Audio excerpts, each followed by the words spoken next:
Kali. Welcome to Big Conversations by Ordinary People. Thank you. It's finally we're doing the podcast. Yeah, I want to know about you, Viana. I take some interest in what you're doing. I also really appreciate the energy. I feel like it's mob energy, and I want to know from you really what this means to you and who you are. So you can just introduce yourself. Okay, my beautiful name is Viana Indi, the Vibe Queen. I'm a young girl trying to make it, reach the global level. I'm an MC. I'm a voiceover actor. Mhm. I'm a TV presenter. I have a show on NBS Yeah. every Monday to Friday, 5 p.m. to 7, called NBS After 5, where I work with my brothers, Douglas Ranga, DJ Roger, DVJ Masipro. You're always in a photo shoot with your brothers No, not really. Yes. It's just that these photos came out and at the same time. yeah. Okay. But we had this photo shoot some time back. Then I'm also a radio host. I have my own show on Nix Radio every day, Monday to Friday. That is 10 a.m. to 1 p.m. It's called the Next Brunch. Yeah. I'm a dancer. I'm a choreographer. What else? I'm so many things. I'm a fashionista. I love fashion. I breathe fashion, I think.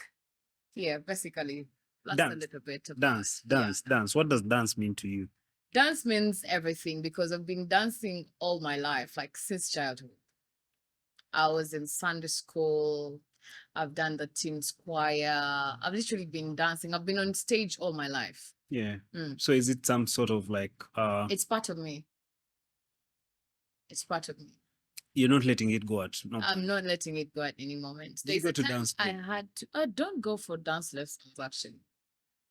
I don't remember the last. What I do, I usually get my phone. Mhm. Now look at these dances. Then when I'm actually performing on stage, I do the dances there. Yeah. I never do rehearsals.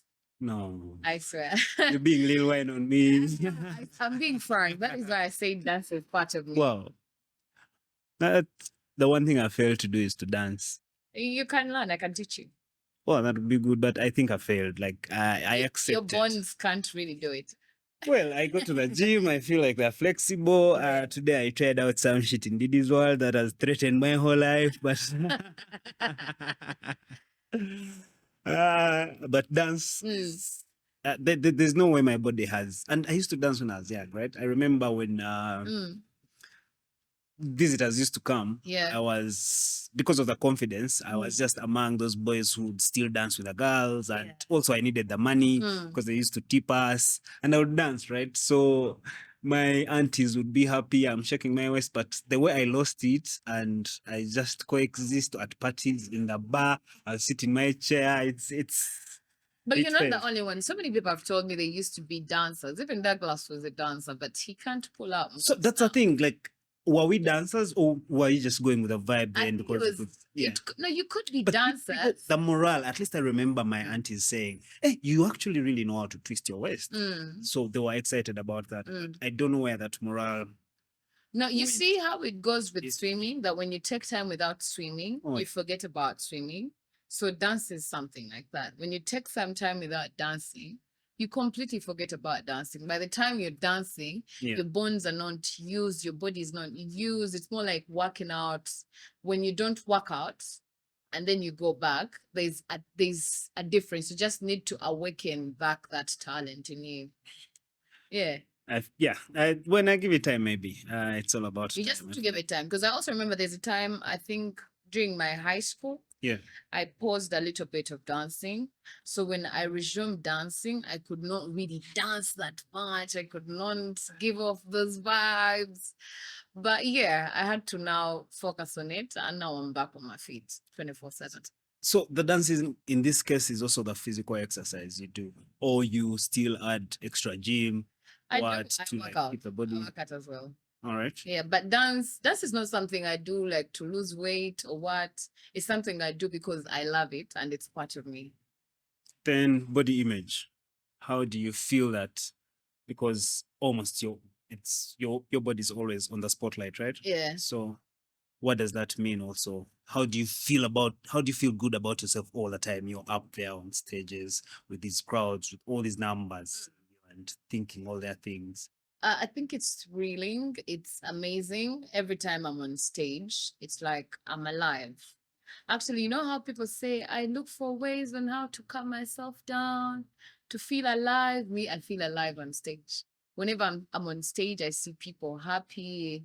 People love what I do. Whenever I'm dancing, I'm, doing those hype session and all that. I'm lively. Like, I feel like, yes, I'm living the best of my life. So what gives you this energy? What about you that that keeps the vibe going? What is your main? It's the passion. And I feel like passion is it's the, you know why? Yeah. It's the passion because I have so much love for music. I have so much love. I really love seeing people happy. I love seeing people living their life, people smiling, people laughing. So if I can do something to actually add onto their laughter or make them happy, that's enough for me. That is why I love to see the crowds happy. So, and with this, you've gained so much influence, right? Because so many people see you. Yeah. You probably inspiring a few or demotivating some others. I'm not demotivating anyone. I'm just inspiring more people. It can't work like that. I mean, there's a mom who looks at it like this. Yeah. Like, I don't want my daughter to be like her because she does not know that this is actually actual work and it's motivating to you. It's like a passion. Yeah. They're stuck to some sort of script or some era in them thinking where they treasure white collar jobs, right? Yeah. They look at your job as a luxury job, as a rich kid job. Yeah. They might ignore the hustle you're putting, or probably you just said you started from Teen Nation, which is also inspiring. I didn't know about that, but the fact that you look like you have been plotting this, right, is fulfilling. Now, surprisingly, when I was growing up, I didn't really, really think or ever imagine myself being on stage. I used to like watch TV a lot because I'm really a TV fanatic. Like I would be on TV all the time. And me in my head, my dream was to be a nurse. My whole family knew Viana is going to be a nurse. Because 1, 2, 3, I'll be like, I'm going to be a nurse. I'm going to be a doctor. I'm going to be a nurse. I'm going to be a doctor. Because I even remember in my senior 4, after my senior 4 in 2017, I was like, you know what? Daddy, I want to branch off and do a nursing course. He told me, no, you're first going to go finish up with your A level. After that, you can do your nursing course. I'm like, okay. So in senior 5, senior 6, it's when I really, really got the passion. But this thing has been haunting me since childhood. No lies. Because I grew up in Sunday school, and in Sunday school, they would always like highlight me. They'll be like, Viana, you will lead this. Viana, you will lead the dance group. Viana, you'll do this. You know, whereby so many people believed you. Yeah, like Fem is looking for you. Like Fem chose you. Yeah, Fem chose. I didn't choose it. Fem chose me. So in senior 5 and senior 6, that is when I really got like a little bit of interest of doing this. I would watch E-News a lot.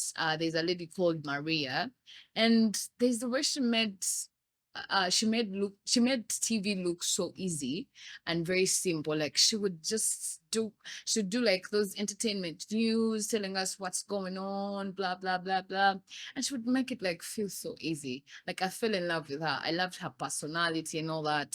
So I'd imagine, I'm like, maybe one day or something like that. Then at home we used to watch Teen Nation a lot, because I used to enjoy school proms. Like I said, I love seeing people happy. And then Crystal Panda used to do these interviews with these kids. And it was very easy. Like someone that doesn't really know these people, he comes in, fits in with them. He made TV look easy. So one time I even told my family, I remember we were watching Teen Nation. I told them, you know what, guys? One day, one time, I'm going to work with that guy. They're like, no, give us a cappella, or probably a sample of how you're going to do it. So I stood up, I did something very weird. They laughed at me. They're like, no, I doubt if you can. I'm like, do you remember one day, The capella. Yeah, I remember Crystal Panda had his intro where he would be like, yo, what up, Crystal Panda, something like that. That long line. And then he's like, look at my shoe, look at my shoe. So I remember I did that, but it was not really nice. So they're like, ah. So after my senior six, that is when I got like now so much interest, like so much interest. We had a camp at church, the worship house, Pastor also Bugembe's church, and they were doing something like media whereby you would update on what is happening in the camp, what. So I requested to be a part of the group, and I did like a segment. After doing that segment, I'm like, man, I need to do this thing. I need to do this thing. I feel like I'm supposed to be here. So after, now in my vacation, I had a friend of mine that had a number for Crystal Panda. So I called Crystal Panda. I'm like, hi, Crystal. Hi, how are you? My name is Viana. Just fresh from high school, but I would love to work on Teen Nation, blah, blah, blah. He's like, frankly, I'm not the one that really recruits people on Teen Nation. We have a producer called Aegis. You can go and check him out. So after, I'm like, okay, please, can you share the number? He shared Idris's number. When he shared Idris's number, I got Idris's number, but I was scared. I didn't tell anyone at home. Idris is like the producer, right? Yeah, Idris is the producer. It's called Idris Matu. So I call him. I had to even run away from home to call him because I was scared. I'm like, Testing that or not? So I call him. I had enough. It was an Airtel number, yeah. I call him. I'm like, hi, Idris. How are you doing? My name is Viana. I would love to be a part of Teen Nation. He's like, no, come where? Come at station. No, actually, no, that is not what happened. Crystal Panda told me to go to NTV and look for the producer of Teen Nation.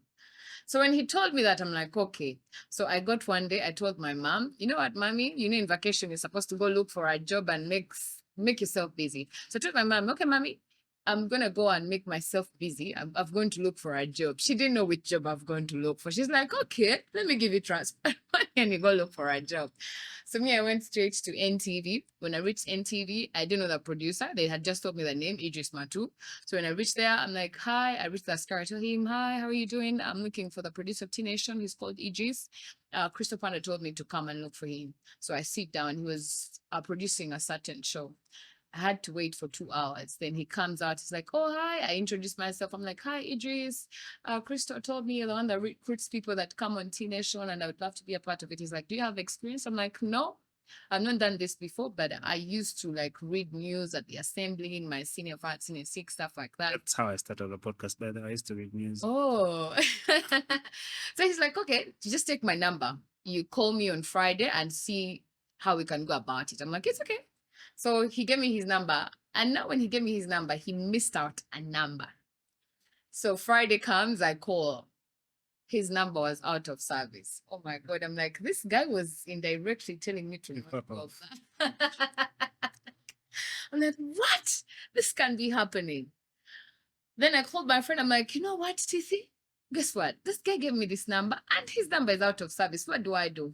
Because I feel like I'm really, really, really, really depressed. Like, I want this thing. I want it so bad. It's like, if you want it so bad, go back. So I went back the next week. I waited for him to finish up with that show because it was like during lunchtime.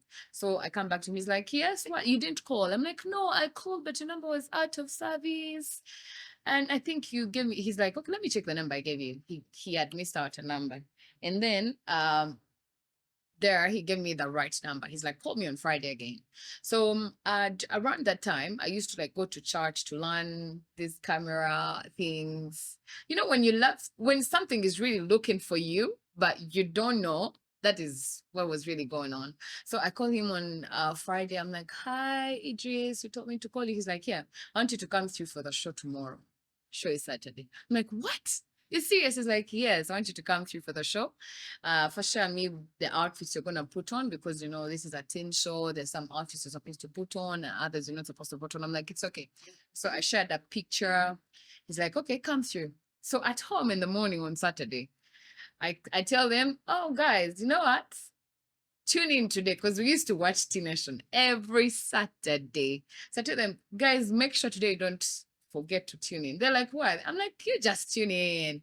So me, I wake up in the morning, I prepare myself, I go. I didn't tell them anything. When I reached there, Idris was sick. He didn't work. But Christopher came for me. He's like, Idris told me you're the girl that is going to come through for the show. They want to do screen testing. Like, I've never been on the screen all my life. So your first show was Go Live? Yes, it was a live show. So I go on. When I go on, adrenaline level. Oh my! I was panicking. It's my first time seeing all these cameras. There were too many, and it was just me and Christopher in the room. Then there was oh my! Like, it was so scary. That is what I can say.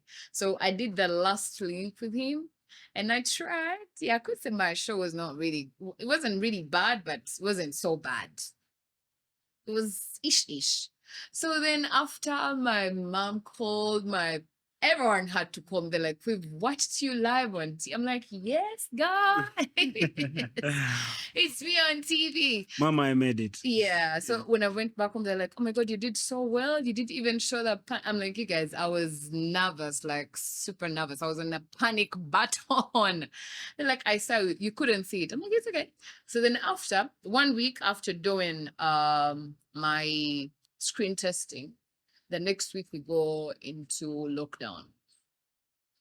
Now when we go into lockdown, I felt like my dreams were shattered. Actually, I was one of the people that were not happy at all with COVID. But what I did, I kept on calling Idris every day. I would check on him. I'm like, hi Idris, I'm just checking up on you. I'm just checking up on you. I'm just checking up on you. So immediately lockdown was eased like this, I went back to station. I'm like, hi. He's like, yo. I'm like, yes, I'm back. Yes, I'm back. He's like, you really, really want this thing. So he's like, you know what? What you're going to be doing is you'll be coming through for the show. Just sit down there and, just watch and see what Crystal does as you learn. We were 3 people. It was me, Ashley, and Amito, the TikToker. So we used to come through, sit down, and just watch and see how Crystal does it.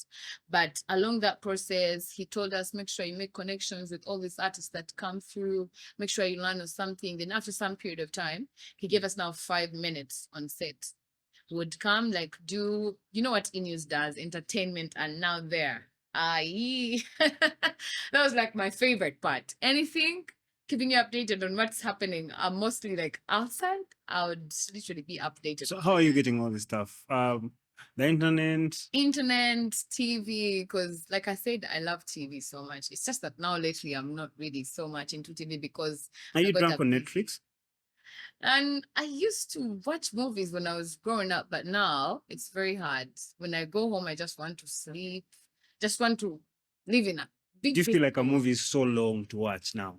Yeah, because I watch a movie for like 2 days, 3 days. Yeah, that's yeah. So fast forward, there's a time we did a photo shoot. We like, we had all the hopes of doing Teen Nation. Then things didn't go well, and Ashley had to take on the show. Amito was like, no, I'm done. So when that happened, I got depressed, like super depressed. But then before that, what depresses you? Because so now when they say the 3 of us were gonna take on the show all together. So, but you wanted it to yourself? No, I wanted the 3 of us. All right. It was like good energy. Mm-hmm. But then I think something happened with the bosses. Some stuff that happened, and when this happened, they had to now choose from the 3 of us. And then they chose the boy and let the girls go, because me, first of all, I was just starting. No one knew me. My following was depressing. So you don't in any way feel like it was a patriarchal situation where men still get favored? I don't want to think like that. Nice. I love that. Yeah, I don't want to think like that. I want to feel like there was a reason as to why. No, there's a reason as to why they didn't give me that. Because if it did happen, maybe things wouldn't have gone the way they are now. Because when that happened and they chose the boy, I like that optimism to life. He just called me. He's like, "Don't feel depressed." What? I'm like, this is really depressing. But luckily enough, when we were still doing the screen testings and all that, the 5 minutes, we had a DJ called DJ Deno. He used to work at Galaxy. So one time he called me, he was asking me about something. He's like, oh my God, you girl, your voice is beautiful. It would be really nice to be on TV, like on radio. Yeah. You have a voice radio. I'm like, really? He's like, yes. So he took me to a Galaxy FM. When he took me there, they're like, oh my God, this girl is too English. Like she's doing so much of English, what. Then after, I think, when things are aligned for you, there's always a way. Luckily enough, they're like, you know what, we can actually give her a Saturday show. This is like youth, funky vibes. Let her do that, 70% English and then 30% Luganda. I'm like, yeah, I can do that. I can literally learn how to do links in Luganda. And most of them Ugandan. Why not? Why are they prioritizing English in this case then? No, because of the audience. Galaxy is like urban based, right? Yeah, it's urban local. The youth that's really, they're funky words, but they really love their native language. So I don't know if you get my point. Radio in Nairobi, right? Or radio or even TV. Yeah. Does the same thing, but I think Swahili takes like the 70%. Yeah. Then the English takes like that. Yes. So now for Galaxy, Uganda had to be like 70% and 30%. Now me, I had 30% Luganda and 70% English. It's always easier in English, really, because of the school setting and whatnot. Yeah. So they had now to. I literally had English all through, but they had to now channel me into Luganda and at least have like a few words. If I do a link, I can include 1 or 2, 3 words of, Do you speak Luganda on radio now? I rarely do it. I rarely do it. But because next radio is like urban based as well. Yeah, it's urban based. It's mostly English, like all throughout. And now that's that's my comfortable place. So now after they had to teach me for a few months, I'd go at Galaxy literally every single day just to learn how. Remember me, I've not gone to any media school. Yeah, no school. What? The only attempt you had was church on camera, right? Yeah. Did you learn was once. Technicalities? No, I didn't, because I had just started and then things twisted. You found purpose. Yeah, I found purpose immediately. So I used to go there. They would teach me literally. Timothy, the one that does their voiceover, Timo. He would teach me like how to do links on radio. I didn't know the console. I didn't know anything. What's a link? A link is you know how you do like an intro of you play music, then say something and then play music? That is like a link. Yeah. So they had to teach me all those things. I would go there like every single day, and I'm very, very grateful for that. So after then start of the year, that is 2022, they say what? We are going to give you a Saturday show. Every Saturday, very early in the morning, 7 to 10 a.m. with DJ Louis D. It's going to be a youth. It was called Afrovibe. So I started doing the show. Now in March is where I get off NTV now. After they had chosen Ashley and stuff like that. Ashley was like, these things, what. I'm like, anyway, that's life. I got depressed a little bit. And then now, in that year 2022, I even didn't know I could MC, surprisingly. Now, how do I know that? A friend of mine called Ibra, he organizes like trips to different parts of the country. He has a company called Trip Addicts. Yeah. So they organize something at Yumvi Amawe. Along Kira Road. Yeah, so we go there. I tell him, you know what? I want to try this thing. I've never done it before, but I want to give it a shot alongside Fic Music. So they are like, you are G. We're going to put you on the lineup. So I came. I did my first time. It wasn't so good because I think I remember I worked with Naselo, and Naselo used to like direct me here and there. He would be like, no, you're shouting, you're what? He would like take away the mic off me.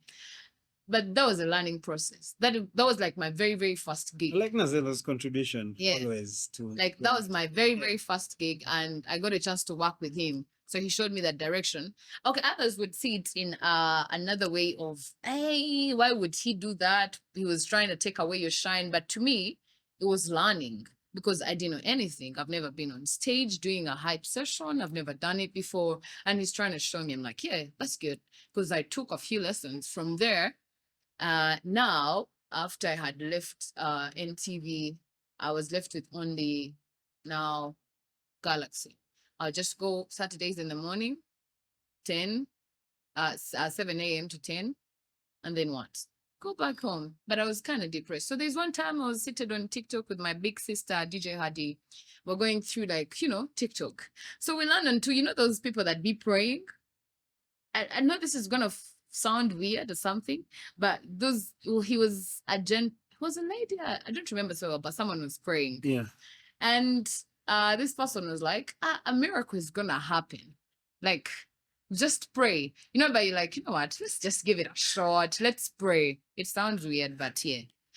Your God came through. Yeah. Please. We prayed. After praying, he's like, you're gonna get unexpected call. Indeed, immediately after watching the video, I got an unexpected call from a friend. I swear upon that. And what was this call about? And this call was good news. He's called Andy. He also has like a trip, a company that takes people, beautiful people. Mm-hmm. So he calls me. He's like, "Hi, Viana, how are you? I have a friend of mine at NBS. They're looking for a replacement on NBS SNL, and I know you can do it." I'm like, "What? You guys, I've never done MCing before." And I used to watch SNL. Zahara Toto was a vibe. Like, she's such a queen, you understand? She used to do it like so softly. She was so, these guys are good with MCing. I've never done MCing before. And you're telling me to replace Zahara? That's impossible. She's like, no. This is what you're gonna do. Someone is gonna call you, and when they call you, say yes, you can do it. I'm like, okay. So Tara calls me from NBS. He's like, "Hi, they've given me a number and they told me you are a suitable girl for our replacement on NBS SNL." I'm like, okay. He told me come through on a Wednesday, so I had to prepare myself, but I was scared. It's my first time gonna do an interview. So when I reached there, may her soul rest in peace, Dora. Yeah. She was the one in charge of recruiting recruiting people on air. So that day I phoned her like she was coming from a meeting, and I think this meeting didn't go well. So she was hunting her nose. Yeah. So Tara comes to her. Tara is like, there's this new girl they told me that can do SNL. She's like, Tara, I'm tired of you bringing me all sorts of girls. They've all not been they all don't have what I want. What? He's like, no, let's try her. So he's like, okay, let me try her. So I go and sit at her desk. That is where I phoned Douglas as well. It was my very first time meeting Douglas. I introduced myself. I'm like, "Oh my God, Dougie, I love what you do." Because Dougie is one of those people that I've really, really like grew up watching on TV. Like, I mean, from Katogo, from where not. Yeah, and I've followed him. I feel like it's like Museveni. He has impressed. I'm such a big fan of Douglas. Definitely. So when I met him, I'm like, "Oh my God, Douglas, I'm a big fan. I love what you do. You inspire me. Your interviews are really so smooth, stuff like that." Let me say something about that. Yeah. Right? So of course, I don't want to take away the fact that he's inspired so much of us. It's I think to me, he's one of those people that made me love sharing information to other people. Right? How I come to know him is so Katogo was very unique from all other TV shows that were going on then, right? It's the only thing that would take you to record TV because Douglas is going to present Katogo. He had this relationship with literally every artist, and he had no side. He would just talk to everyone, give everyone a chance, and that is in some way something I'm doing with my podcast. I feel like everyone is as ordinary like Douglas made it seem. But I feel like he's no longer giving us that type of information. Oh, really? Yeah. But please go on. That is, I wanted to just say that. Anyways, I don't know about you, but to me, he's still a legend. Because I started following him. That cannot be taken away from him. On the beat. That is when I started following him. I've started following him from Katogo before the beat. So I cannot take that. The legendary status from him is he's inspired generations. Do you want to first pick them up? Not really. Okay. Yeah. So after I meet him, I'm like, hi.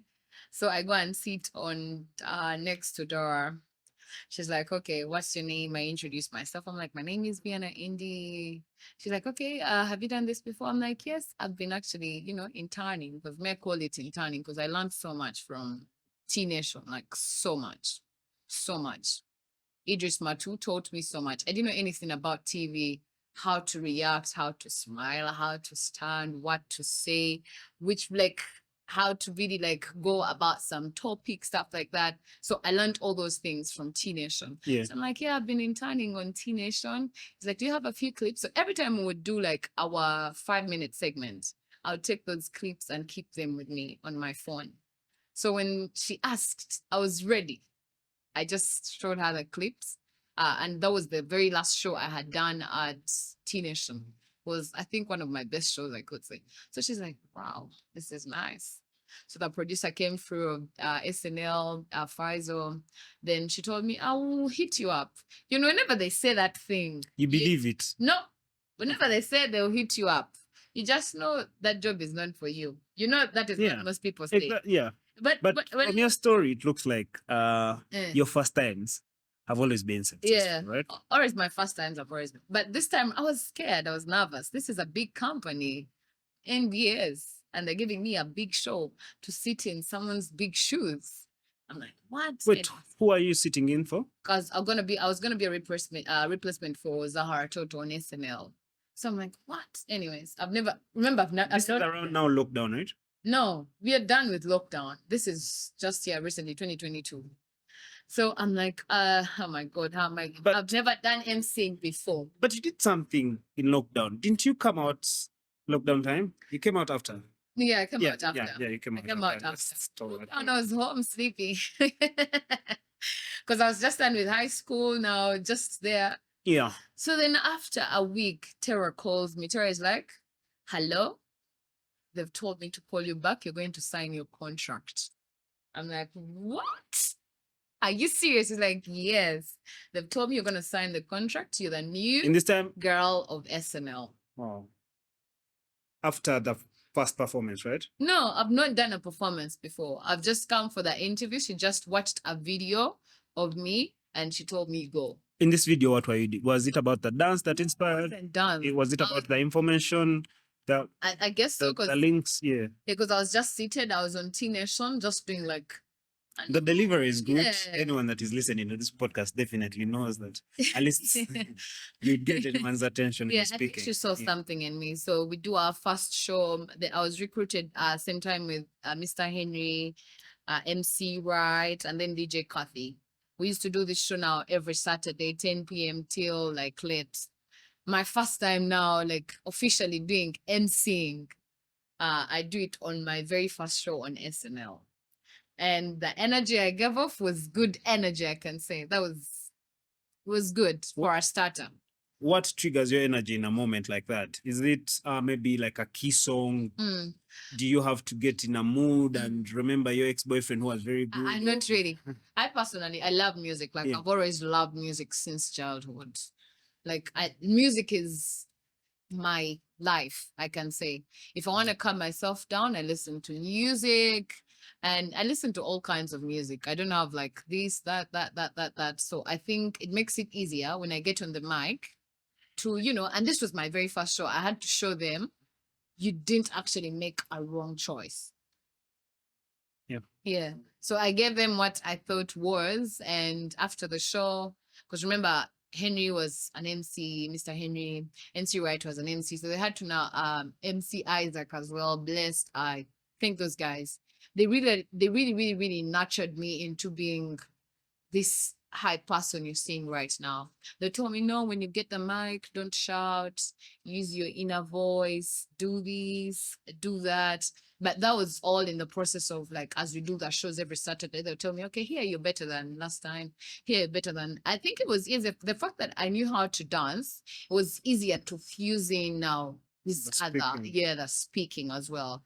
So my very first show, I come back on a Tuesday for the review. Dora is like, I never made a wrong choice. You girl, you're good. Like everyone in the building was like, oh, this was the right choice for SNL. She was the right choice for SNL. So I worked for SNL. Fast forward, I did my very first big show after like a few weeks on SNL. Tiwa Savage comes to Uganda, and this was like a show. Oh yeah, and then you headline it. Now this is surprising. So this female show, it was like female. So NBS is like, we are trusting you to go and represent us. It was just like 30-minute segment to just go hype and then go off.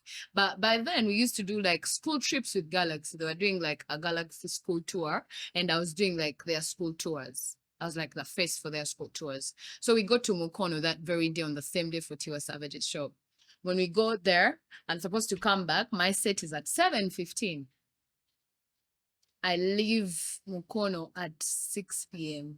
And you know how traffic is crazy on that road. I don't know how we really managed to make it to Kampala at 7:10. Now I'm left with 5 minutes. I reached home. It had rained so heavily. My outfit was wet, my top. I told my sister, you know what? But amid all this, you're still very optimistic. You want to do it. Yes, I want to do it. I'm like, I have to do it. I'm like, okay, the fact that it has rained, I'm pretty sure it won't start at the exact time. I'm like, you know what? Help me iron that as I dress up. So I dressed up real quick. My sister helped me. Your family is supportive throughout the career. Super supportive. My dad was very supportive. My mom was supportive. Nice. All my siblings. So she's like, no, let me help you. So I ironed that wet top and put it on. So the judge guy, actually, because the guy that drove me left me, there's somewhere he left me, so I had to grab a judge, and the grab left me exactly at the gate. I'm like, you know what? You're gonna wait for me there and count 5 minutes. When it clocks 5 minutes, make sure you hoot, I move out. I moved out. He drove me to Lugogo. When I reached Lugogo, I had to look. They gave me the pass. I just ran off to stage. Now I reached stage, and guess what? The official hosts of the show were not around, and people were ready. The crowd was already there. The DJ was playing. The stage is like the lights are off because they have no MC to start the show. So I come through. I find Mackenzie. There's a lady that works with Fenon Events, and some other guy called Innocent. He also works with Fenon Events. So when I come through backstage, Innocent was like, "Hey, how are you? Why are you here?" I'm like, I come from NBS. They've told me to come and do my set, and it shows my set is now. What? She's like, you're very young to be here. What are you even doing here? Go. I'm like, no, they told me. They told me, show me your ID. I had to show them my ID to confirm because they thought I was kidding. So then after Mackenzie's there, confused with this other lady that works with Fino that manages stage, they're like, who are we putting on stage? The crowd is here. No one is there. So Innocent told them, there's this girl that said she comes from NBS. How about she goes on stage? Yeah. So Innocent called me. He's like, come. If we tell you to go on stage, I'm like, I'm scared. They're like, no. So Mackenzie just grabbed my hand. He took me on stage. He told me, you can do this. He gave me the mic. He told the lights guy to turn on the lights. So by the time the lights were on, there's no how to say no. He had disappeared, and I had the mic. The DJ is already your playing. moment to shine. Yeah. But I'm like, you know what? This is my time now. Do you say a prayer to yourself? Do you breathe in and out in that moment? I like to say a simple prayer. I'm like, Lord, give me that grace. Today I said a prayer and I did this one. Get here, not like I'm praying.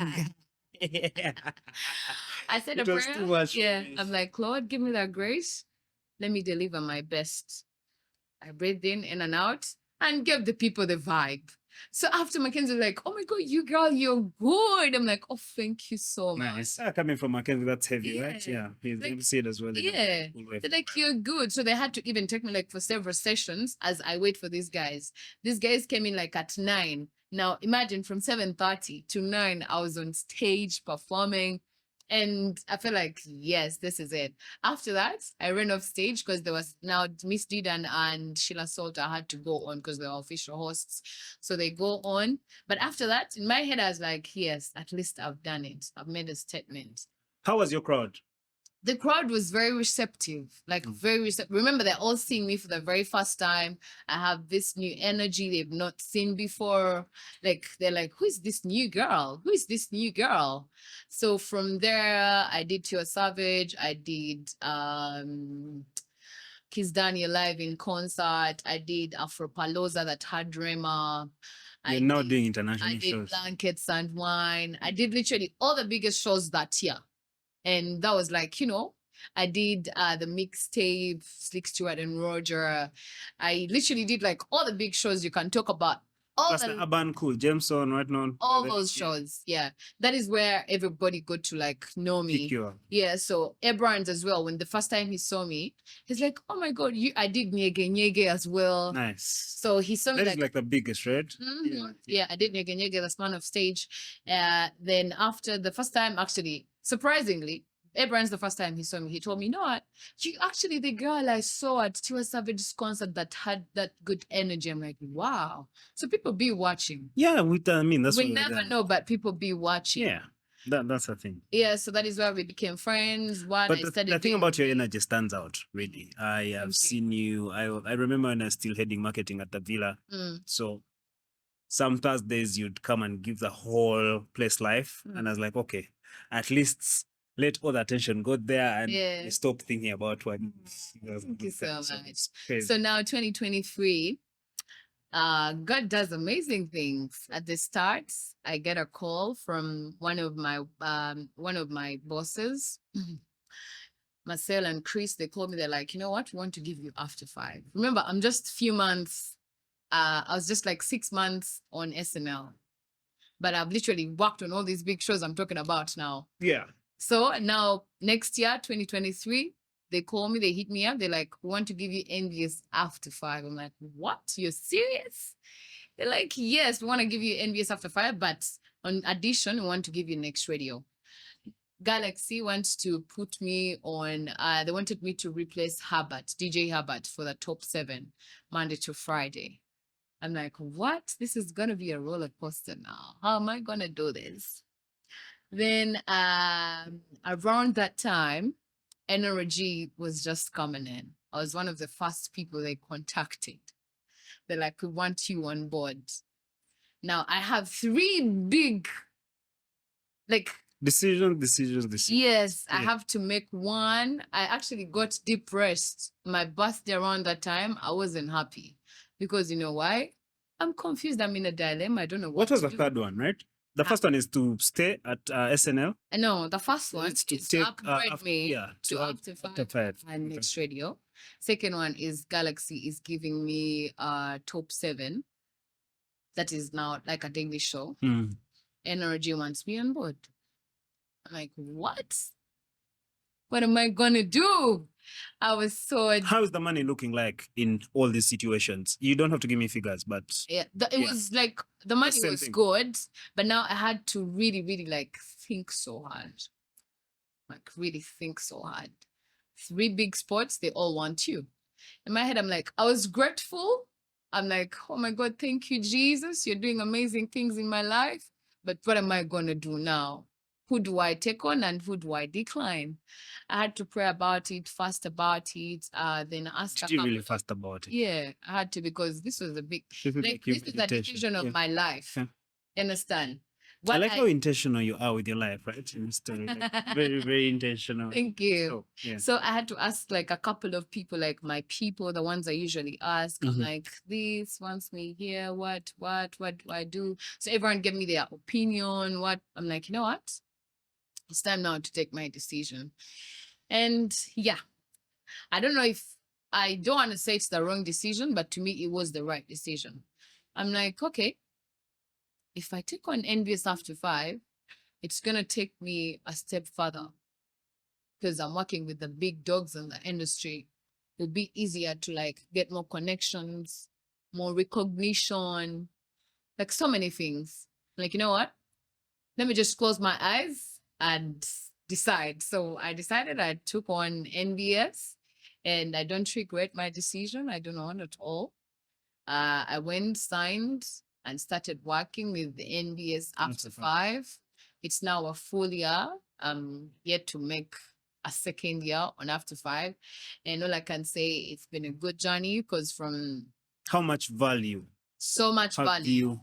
Yeah. I can say so much value because ever since I joined, I think NBS or After 5 as a whole, it has linked me to so many big dogs in the industry. So many people recognize me, even people that I do not know and do not expect. I've found so many, like there's a time when I had just started working, I'd find all these celebrities. They're like, "Oh, hi, Viana." I'm like, hey, how comes this superstar knows me? Am I so much of a superstar for this one to know me? I'm like, what? Because I even asked, like, I would ask some of them, I'm like, wait, you know me? They're like, yeah, you're like a new girl on After 5. Do you think we wouldn't know you? I'm like, wow. Like, that alone was an achievement. On top of that, I've gotten so many gigs and so much respect. Yeah. Yeah. I've gotten so much respect in the industry that when you say something, actually people can really listen, unlike before. On top of that, I've gotten so many international gigs as well. How did these international gigs come about? Now, my very Is it the first management, Yeah. really too good. Yeah. Tell me about the And international. it's both ways. Now, for the international gigs, my very first international gig was Rwanda, where I worked with Slick Stewart and DJ Roger. Now, for this event, surprisingly, when I saw them on, I'm like, guys, I want to go with you. I want to expand, because me, I always believe in nothing is gonna come at your place where you are at. At your You need, comfort zone. yeah, you need to to get go out of the and box. you like think out of the box. Go look out for these opportunities. Like, search for these opportunities. They'll find you, and when you're ready, it becomes very easy. So when they're like, "Well," I'm like, "No, guys, it's okay. Eh? I can actually. I can. I can pay for the." I'm like, "How much is a ticket from here to Rwanda?" They told me I did pay for my first ticket to go out, and they're like, I'm like, it's okay. Even if they don't put me on artwork, me, I just need to be out there. And yeah, guess what? I go with them. We had a good time. I did an amazing show. People in Rwanda appreciated.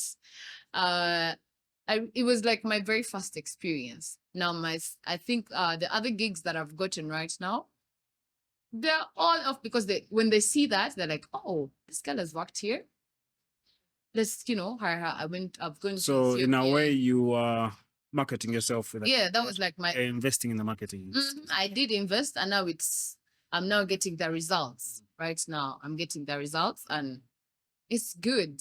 How do you feel like you are moving too fast in your career in such a space, short space? You're rising because it's now 3 years. Yeah, Gone. 3 years from like Teen Nation, Yeah. and that seems like a boom. Or do you feel like, yes, this is the direction you want, and you're just going to keep at that pace?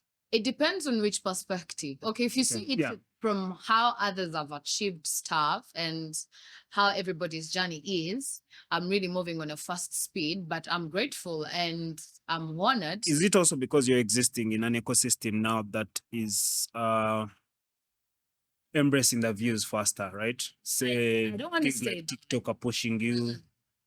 I don't really want to say that because my TikTok, I recently lost my TikTok, so getting back my TikTok is also being a struggle. But I don't want to say that because what I want to say is we all have different journeys. Like, we were all born differently. You see how these hands don't really they're not on the same level. Yeah, it's how life is.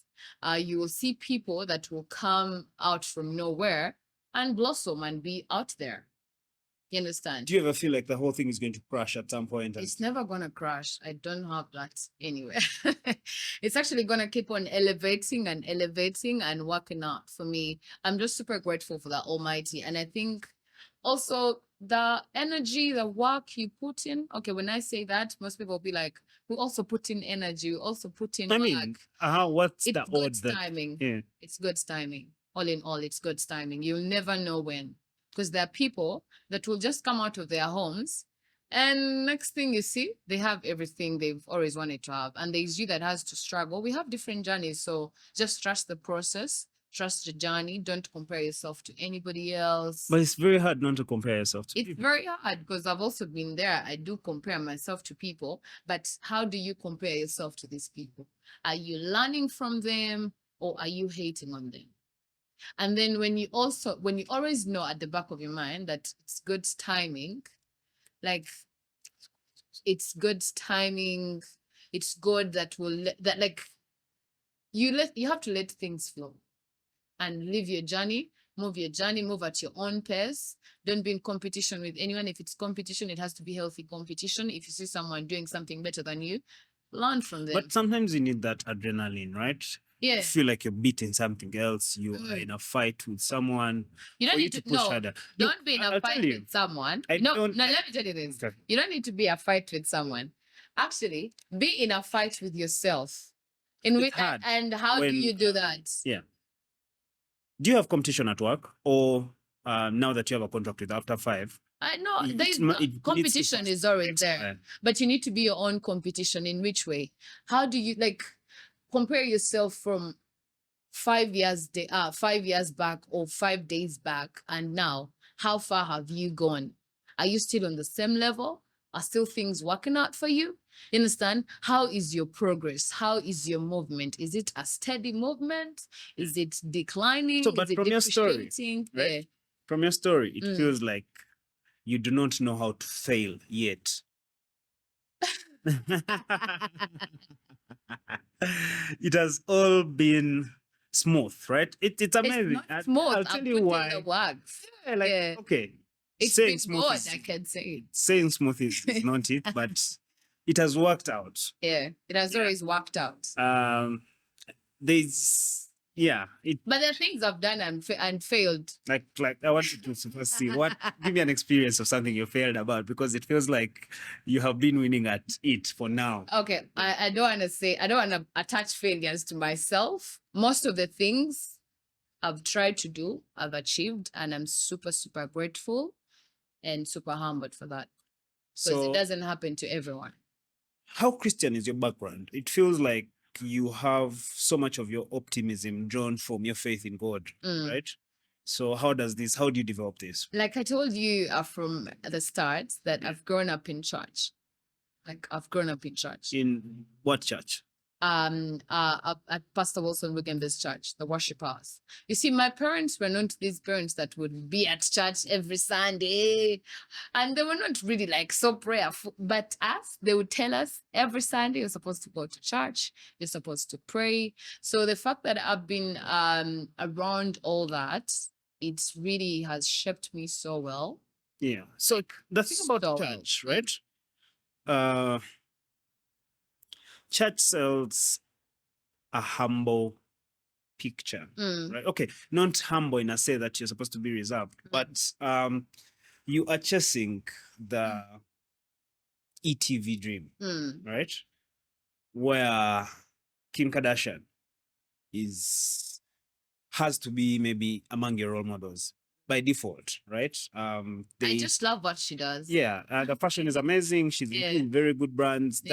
She's a key influencer. Yeah, she's a very good businesswoman. So the business is amazing. She's managed very well. It's family supportive, but also from how we've grown up, a big sense of our society feels like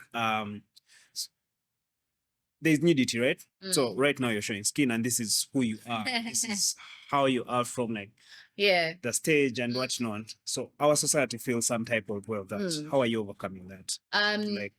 Yet you also have a church background, right? I do have a church background, but I think I grew up, I want to say I grew up with updated or .com parents. Like at home, we would watch ETV. We would watch all these. You guys had the luxury of DSTV and whatnot. Yeah, we would literally listen to all these kinds of music, the R&B, the Chris Brown, Justin Bieber. So you're cool kid then? Yeah, I could say cool. You can call it cool. That's cool. So, and my mom used to literally let us dress, not show so much, not show so much skin, but she would literally let us express ourselves in our own way. You want to dress up? I would literally move out in Patras with my dad, and he's okay with it. But we still pray. I think society has gone so much onto, we've put so much attention onto dress code and forgetting what's in heart. You would find probably someone that is okay. It's how they want to express themselves. It's not even about dress code, right? It's how you perception. Yeah, it's now for you, it speaks volume that you can do this around your father. I don't think my sisters can, but they do, and he still tries to understand, right? Yeah. From the young ones to, of course, now there's I don't want to say thanks to feminism, but thanks to times changing. Yeah. there's that acceptance at least, right? Yeah, I think we should let like our kids be who they want to be. Whenever you But that is also very, very, very surface and very risky. It's risky, but it depends how do you raise these kids. You understand? So me, I don't want to say. How are you raised? How are you raised? My raising would be. We know we're supposed to pray. We're supposed to, like, you're supposed to go to church. You're supposed to treat yourself in a different way. There's some things you're supposed to do and some things you're not supposed to do. However much you want to go extra. Now, there are certain things I can't do. I'm like, no, if I do this, my dad will be disappointed in me. But they would still let us be who we want to be. Now, if what I was pushing, not every parent would actually support you. You understand? Or even now, the parents would be like, that girl is going to get spoiled. Because can I shock you? I had never been to a bar until I left my home. And I had never wished to actually go in a bar. Yeah, I believe you. Like, even up to now, you see me, I work in bars, I entertain all these people, but I don't drink. I don't smoke. I don't use anything toxic. Do you feel like it's bad to smoke? It's not bad. It's how I feel it's bad to drink. What are your feelings around? It's not bad, but it's not my thing. Everyone has their thing. Like, you wake up and say, for you, your thing is doing podcasts, and I'll wake up and say, me, my thing is staying healthy and staying how I want to be. So the other thing on body image, right? Yeah. Nudity and sexiness, right? It's just now that it can be monetized very well, right? Yeah. But it's still treated like selling your soul, right? A big chunk of the men in our generation still feel they are entitled to viewing some parts of you to themselves if you are going to be their girlfriend in this case. And the way we are built up, we still have to follow the Adam Eve mentality, right? Yeah. Okay, there's so many things going on. People identify as women, identify as men, and vice versa. But still, do you feel like now that you have grown up, you also see that there's value in using sex? I've seen it work out for so many people. That is why I'll still stand. I'll still stand. I don't judge anyone. People have reasons as to why they do certain things, and you'll never know. Like, we'll never know. But society has tried to impose what they think is right on everybody, and not letting everyone actually be who they want to be. If you let people who they want to be, society is going to be so free and let everyone do what they want to be. Do you feel like that makes you believe that you can exist out of society? Because there's some grounds for society. There are things, there are things you've made up your mind on that you've never done. Yeah. Society has things like that. So how do you mentally prepare yourself to just stand out? To just just stand on your ground and know our owners. Society constructs and all these norms that are coming about. This will also dive into what to think about feminism. I think if you know what you want and you have direction of where you're going, it makes everything easier. Like, you come to me and tell me, Viana, if you do this, you won't make it. But in my head, I actually have it. That I'm gonna make, and I have the direction already. Who are you to tell me anything? Like, it all goes back. What do you want as a person? What makes you happy as a person? What makes you free as a person? What makes you feel whole as a person?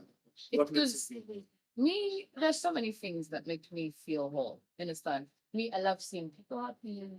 I love, I literally love good vibes, like, all the way. I love money.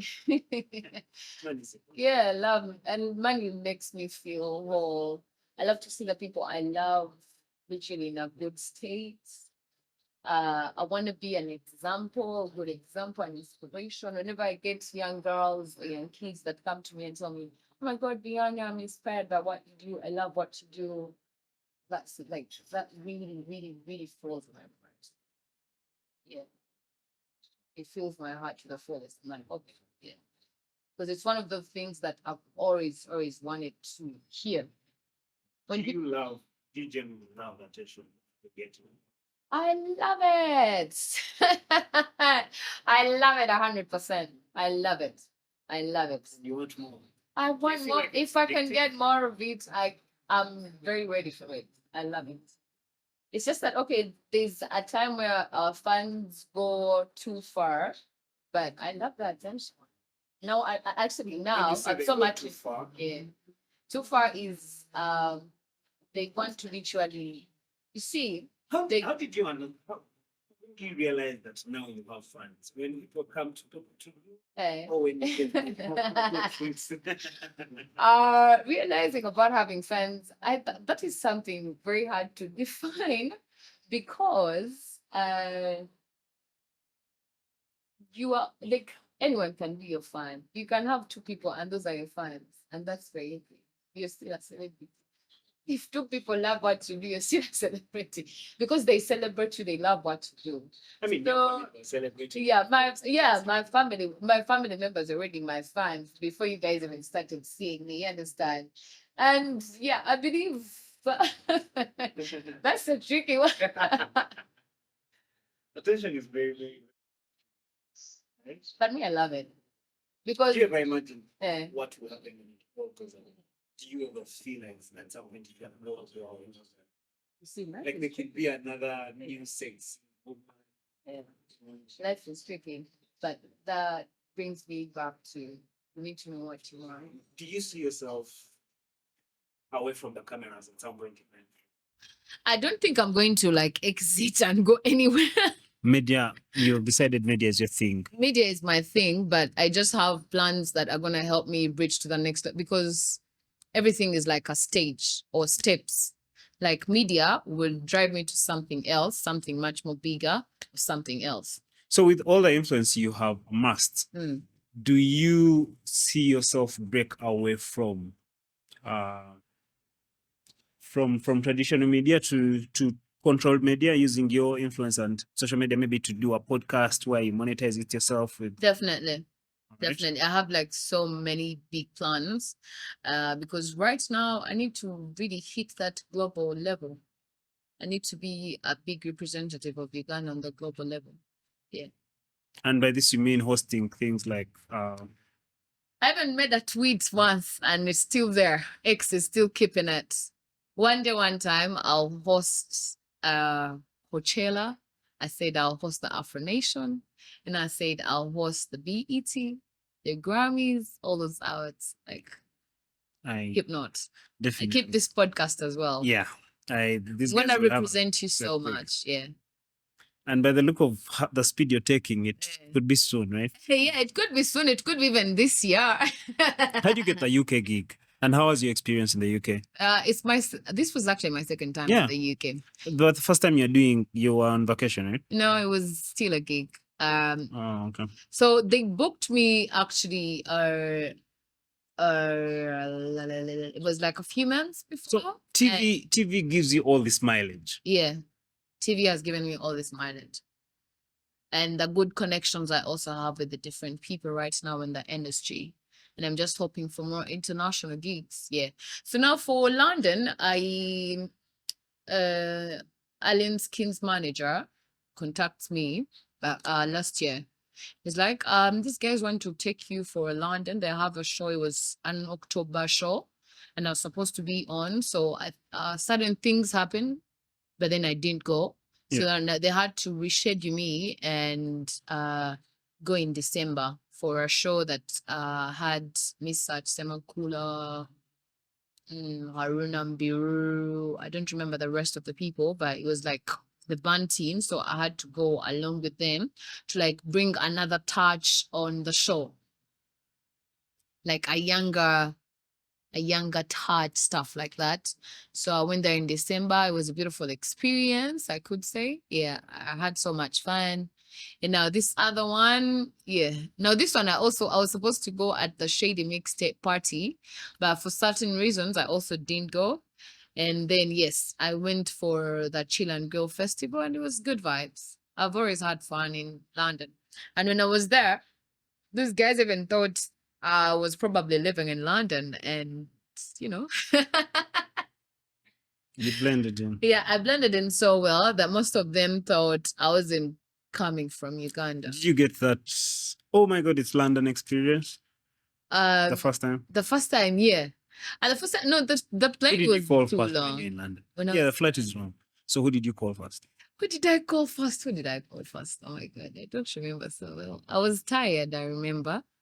Because when I reached, all I wanted to do was just sleep. So I slept off. The calls and all that started after. Yeah, it started after. Like after the show. Around 3 a.m. That is when I started calling people. I don't remember. Yeah, I don't remember who I called first. Joseph, my phone. I don't remember who I called first. Do you read? Yeah. So the other question was supposed to your career having taken off so fast now, and it's in a very, very tricky space, right? We've Hollywood, and Hollywood seems to be the dream, of course. Yeah. Money is.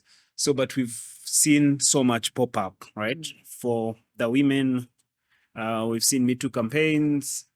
Because of managers, because of the patriarchy and how it's dominant, and how yesterday a feminist was telling me on the podcast how we are using it to our advantage, right?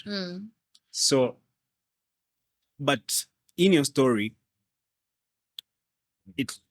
of course, you've not given me all the details, but it looks like Any of the details, most of them. Okay, it looks like you've not had challenges. In that regard, you have not been taken advantage of. It has been you proving to the world that this is meant for you. Yeah. Yeah. That one, I 100% say yes. I don't want to say anyone has asked me something. No. No, I've never been to anyone's office. You've not been inconvenienced. No, no one. Yeah. No one has inconvenienced. In regards to my work, no one has done that. Whenever like someone comes to me, they are straightforward. They know what I want, and it's always business. So I don't want to say someone did what about the work itself. Bad moments on stage. I've seen this times and times where Nwaj is performing and the guy tries to maybe inappropriately touch her, then she fights back. Have you experienced such stuff? Of course. Yeah, but not so many of them. So yeah, how does that make you feel? So the reason I'm asking, I was watching a Netflix series, right? This rich, she used to be a lawyer, top head, then she loses her job. So then, so she does domestic violence. She fights with the husband, kills the husband, then she has to disappear to run away, right? Then when she runs away, she becomes a stripper, right? But she was really a brilliant person. So when she becomes a stripper, she goes top head to like make so much money, but then she narrates what it takes to make all that money in a way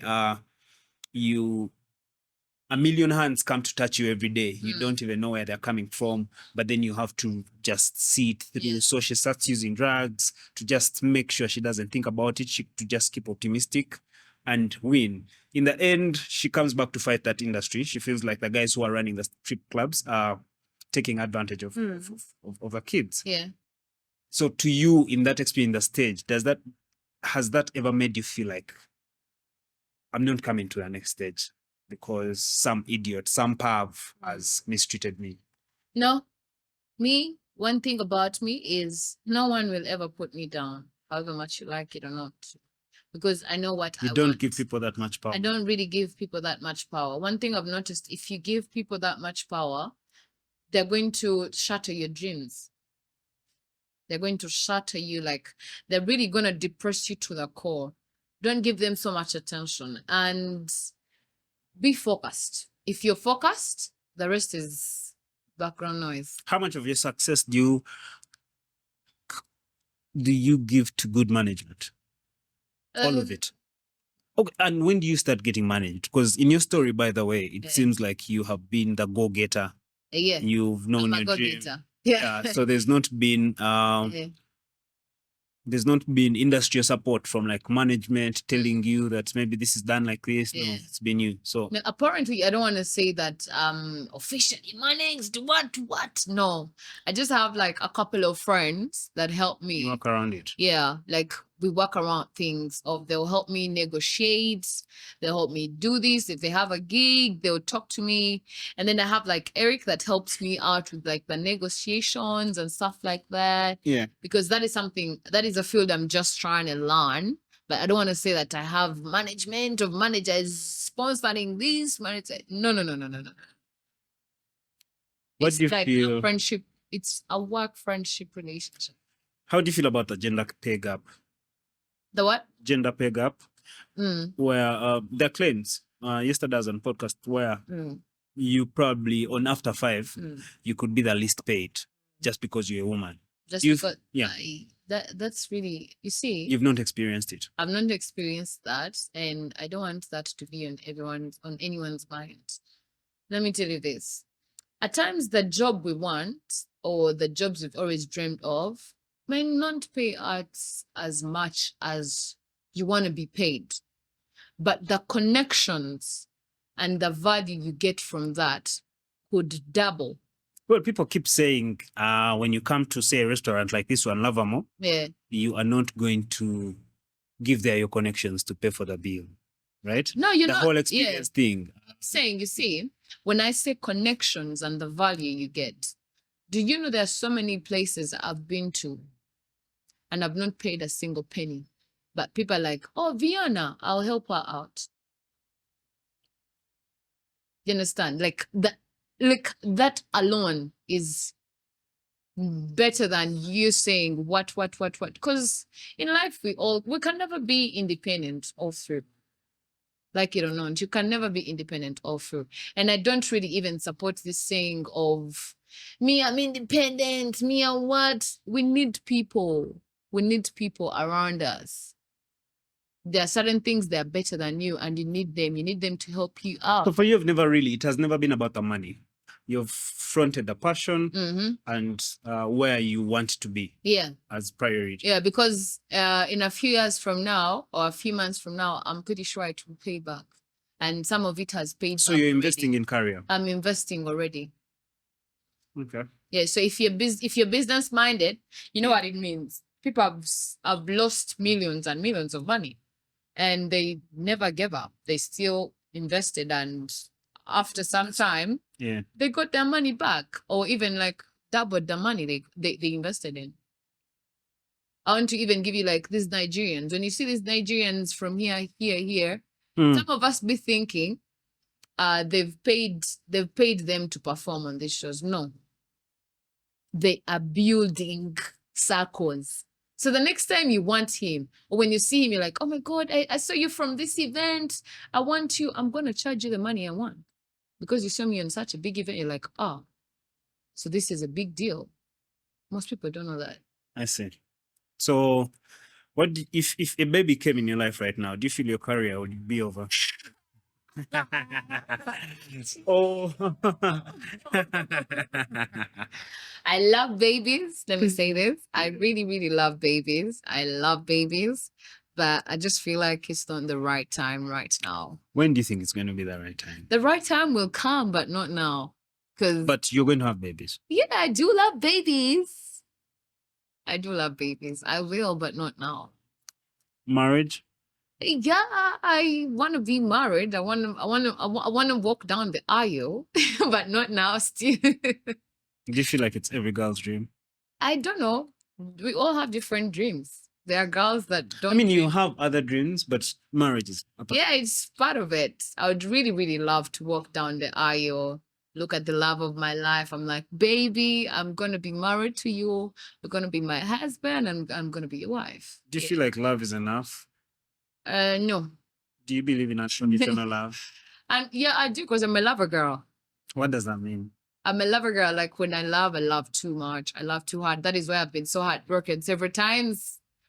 And man, you guys are not easy creatures. It's two-way, clearly. Yeah. We are all not easy creatures, frankly. It's not about us. There are good women, there are crazy women. There are good men and crazy men. So, yeah. But I'm pretty sure the love of my life is there and he's waiting. Are you for or against feminism? Or what are your opinions on feminism? I love feminists, and I love what they are doing, but I don't want to say I'm a feminist. Why? Don't you feel like you have to be empowered? Some opinions, there are some agendas they do go for, and I do support them. But there's some others they do say, and it's really against me as a person. So I don't want to say I'm a feminist, but I love their cause. Okay. And I support their cause. Do you understand their cause? They have so many. Because others will come out and say, you know, a woman must be independent. I really love independence, but frankly speaking, you feel like life has to be shared, right? Life has to be shared. There's a reason as to why God made man and made woman to support each other. You understand? He has a reason as to why there's man and woman. So we are supposed to be two-way. We support each other. You support me, I support you. All right. It's very, very good to pick your mind on these things. Do you believe in such a thing as unconditional love? Yeah, I said I do because I'm a lover girl. I do believe in unconditional love because I love my parents unconditionally. You can only and I love God unconditionally. I love my siblings unconditionally. But I can't. How do you understand God? How do you make sense of God? God is it just something you believe in, you pray to? Because how do you make sense of your My understanding of God is everywhere. And God is a mastermind. God is a masterpiece. You know why I'm saying that? Someone that can literally make the roots grow and make that tree grow. And that tree brings food. Then we take in the food, digest the food, and then shit out the food and take it back to the roots. That is something different. The air we are breathing, we don't really have anything that is holding us, but we are still breathing.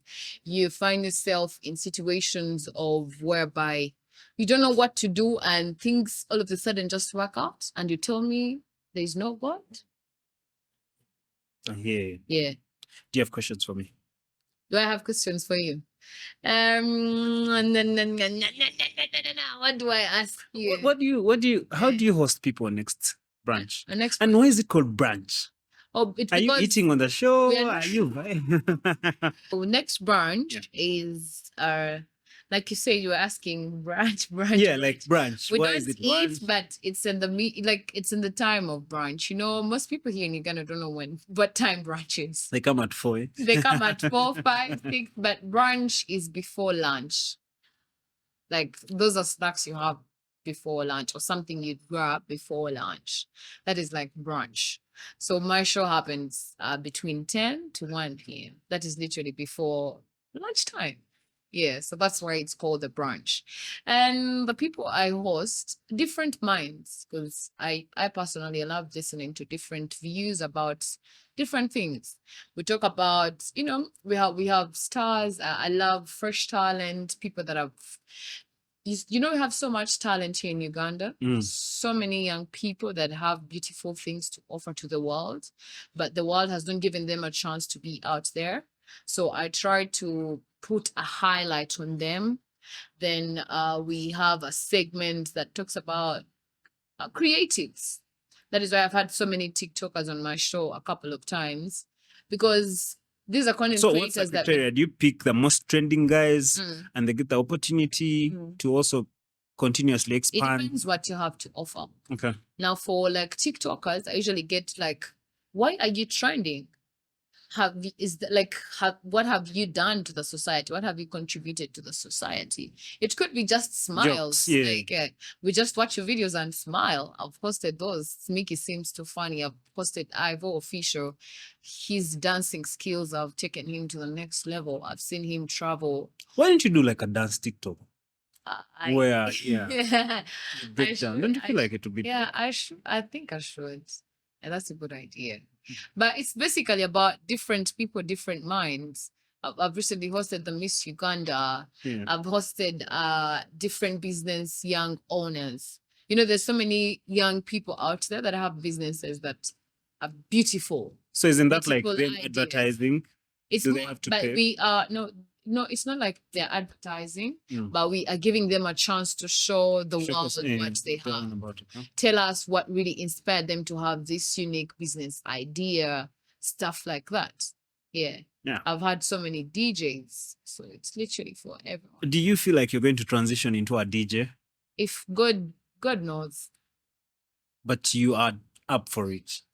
Me, anything that is gonna take me to my dream. What is your dream? For anything. What is your dream? I'm gonna be a superstar.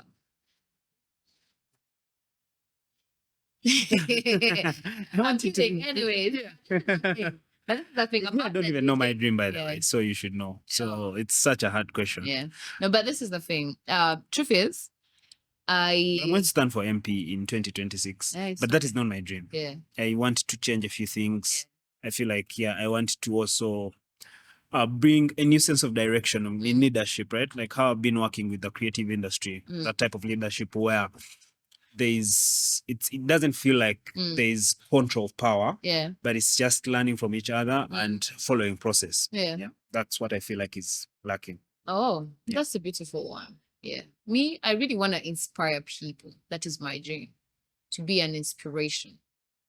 Like when you look at me, you look at my journey, you look at my story, like, wow, I'm really inspired and I think I need to live my comfort. So do you feel like when you're on stage, we all want to be like you when we say we come for comfort? Not everybody I'm saying in that moment when they turn on the lights, you're like, oh my God, she's shining. Like, everyone feels like it should be them. Yeah. I don't think everyone feels it should be them. The others that are like, oh my God, she's making me happy. You coming to me and telling me, your performance made me happy. That's enough for me. That's beautiful. Okay. That will fill my heart. I want to make people happy. I want to see the whole, like, I want to see everybody smile. And earn money off making people. Yeah. And that, like, there has to be money that comes off seeing people smiling. Don't you feel like happiness is fleeting? Really? It's never constant. You can never be happy. You can never know, but happiness is a choice. Also, the virtue. Do you also remember that happiness is a choice? You can Do you decide choose to be happy? Yeah. In which way? You just have to do things that make you happy. What makes you happy? There's so many things. Me, like I said, I really love self-care. So that makes me happy. Yeah. Like doing massage, spa sessions, and other things. Then I love my work. That makes me happy. Whenever I'm depressed and I work, I feel happy. It's weird, but yes. I literally love I've learned to love myself. Yeah, and that makes me happy. So okay. To me, I feel like it's happiness is a choice. You just decide. It can't be a choice. It is. You decide. If you decide to be happy, you can't be happy all the time. I think like it shouldn't matter whether or not you're happy. No, you need to be happy for life to move on. Actually, if you learn to be grateful for life, okay, grateful is a must. Yeah, you are very happy in life. Are you also content with your life now? I am grateful. But not content. You feel like something is missing. I need to be a step higher, but I'm grateful for where I am. I don't want to say contented because I'm not where I want to be, but I am grateful because there's so many people that want to be where I am and they're not there. So I'm grateful. And yes. What do you do when you're not working? When I'm not working, I'm usually at my home. I love my own space. I love being alone. My own time zone. I love being on my phone. I'm a phone addict. And recently I've started adopting reading. Yeah, but not all novels, certain novels.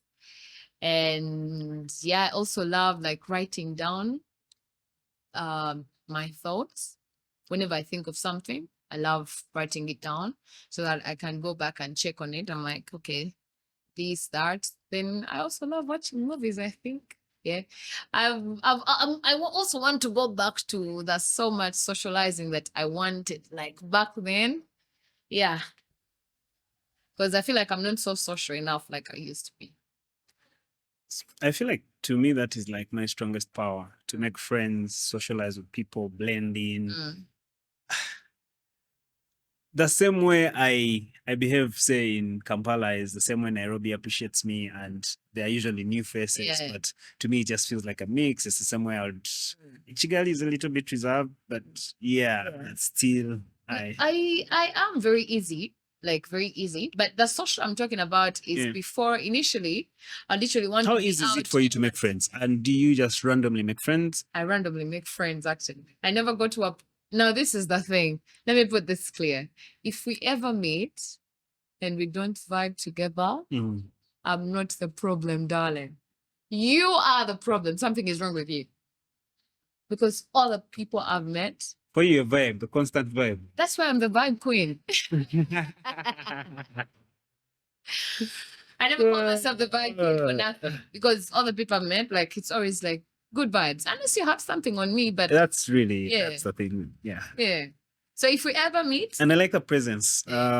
This was hard to like schedule. At some point I felt like you're not going to do it. But then the fact that you had to fit today and then put it on your schedule and do it. Can I be frank with you? I've always been guilty about it. Like we make plans and I cancel, make plans and I cancel. So in my head, I'm like, what? By all means. But I'm also very, very inquisitive, right? I don't just easily give up with things. And that's good. That's good. When I saw that, I'm like, you see, I'm someone I don't want to promise things and not deliver. Like it feeds into your conscience, right? Yeah. It hurts me a lot. Do you believe in good or bad? Yeah. What do you term as good? What do you term as bad? I don't want to say, you see. So let me give you an example, right? Give me an example. A popular superstar is called out for rape, but still donates to charity. How do you treat that? Still donating?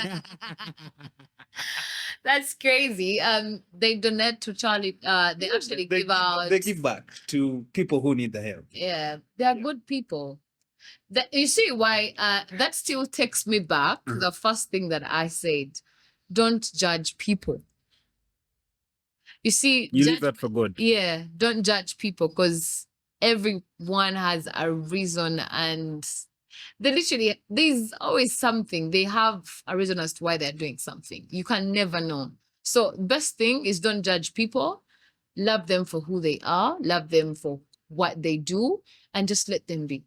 That is why I tell, let everyone be. Let people be.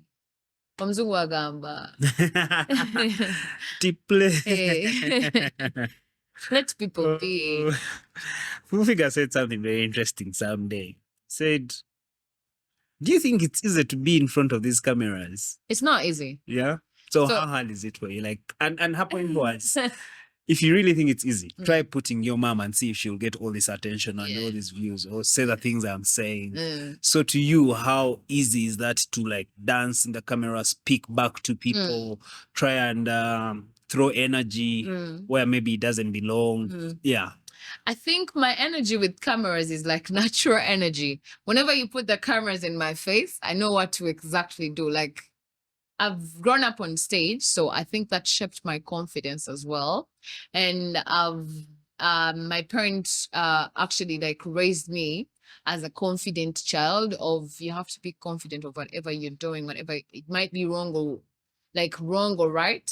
Just be confident and believe in yourself. Whenever you believe it, it's very easy. Like, but anyways, you guys that be saying cameras are not easy because I've seen so many people shiver when they see the camera. Yeah, because the afterthought of have I said sense or nonsense, and it's out You've there. Said it. World.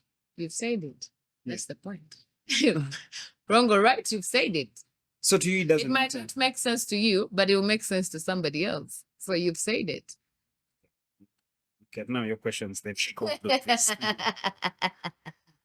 That has been it from me. But yes, you get a chance to ask something. Yeah, I just want to know how long it's taken you to like do this whole thing.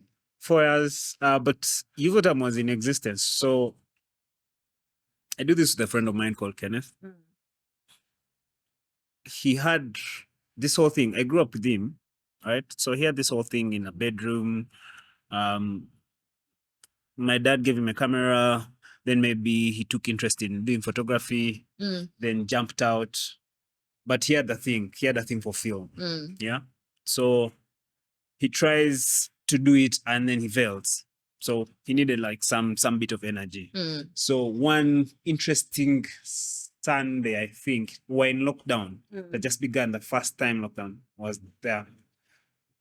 I called him to check out a real estate place. There were Bellwether apartments. Then I wanted him to come and check out, see, because they had everything we could want, right? Chill on a Sunday, maybe go and swim. I wanted him to learn how to swim, actually. And then he decided he had to do a podcast. Then we decided we could do the podcast with all our friends that day that were there. So our like 4 guys, right? Then when we did the podcast, we did it consistently. Guys were stopping. They were tired of doing a podcast. So it was lockdown, yeah? People were not moving. I was in one day gear, but I made sure we shoot episodes, even in the night. So me and Kenneth could get, maybe I'd go to Chanja to Bellwether from like 7 p.m. We shoot a podcast, we shoot something. So when it became very, very interesting, we said we could host people to maintain it. Now, we were just shooting audio then, right? We sit across a speaker. We had one camera, but we're not using it. We're only interested in publishing audio. So then we saw that the hosting thing could work. We hosted the owner of Bellwether, then Hilary Bamlinde. So we had one camera. It got so interesting to just call a guy, talk to him. Then the conversation, Chinyuma, Nemunyumira. Then we're like, we can actually really just now invest into this thing and buy cameras and just do it, right? Of course, there's like a background to me, media, whatnot, and the passion, how I consistently keep up on it. So for him, his biggest dream is in the film industry. And he's a good podcaster. He has done this with me, but it's not something he fancies that much like I do. But yeah, the podcast is like a marketing thing to us. So for 4 years, we are still figuring out the whole concept, but we are sure we are investing in content, right? We know the value of that. And yeah, we are not giving up any time. We know what that will make in us. So for now, it is just a passion we're driving as a business because we work with our friends. Yeah, and it's working. Oh, that's beautiful. Yeah. Thank you so much for having me. Thank you for coming. Thank you for honoring this. My pleasure. But yeah, last but not least, what I want to tell my fellow young people is live life the way it is. Don't put yourself under too much pressure. Don't compare yourself on your friends because, like it or not, in life, you always have some friends of yours will always be a step higher than you, and others will be a step lower. So accept that and live life the way it is. You'll have rich friends that won't be rich and then be richer than you, and others will just be there. So just live life, and anything you're doing in life, just do it for you. Be a better you for your own self. Appreciate you. I know definitely I'll have you again. This thing has started growing bigger than us. So yeah. We'll always have you whenever you hit these milestones or whenever you have something to tell us. Definitely. Thank you, guys. Once again, my name is Viana Indi, the Vibe Queen. Check me out. Viana comes from, that is like your English name or? Viana comes from Vivian. Yeah, Viana Indi, the Vibe Queen. You can check me out on my Instagram. It's Viana_Indi. My TikTok. And Indi? Indi comes from my other name, Kabahindi. Yeah, my Twitter, Viana Indi 1, my TikTok. I recently lost the other account that has a much bigger following. Now I'm just building the new one. So yeah, please hit me up, follow me up, and yeah, good vibes over. Don't forget to do the dance channel. Yeah, I will. I will. Even actually, push for it. I was saying I could do like choreography, dance lessons or stuff like that. Yeah. I'm like, let me think about it because I love dance. Kale, thank you.